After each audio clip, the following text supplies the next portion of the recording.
چه غم دارم دیاری خوبتر از بوستان دارم.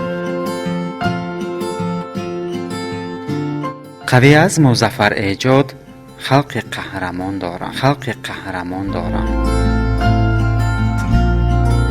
به بالای سرم مرغ سعادت می کند پرواز.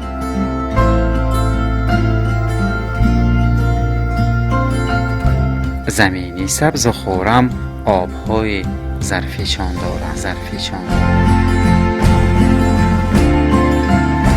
در آغوش وطن فضل و کمال نو به نو یابم.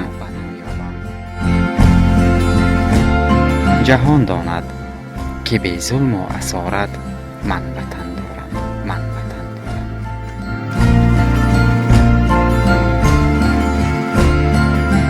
تلویزیون تنین تمام مردم تاجیک و تاجیک زبان را با جشن نوبتی استقلالیت دولتی جمهوری تاجیکستان تهنیت گفته برایتان سالمی و زندگی پرفیض را تمنا دارد.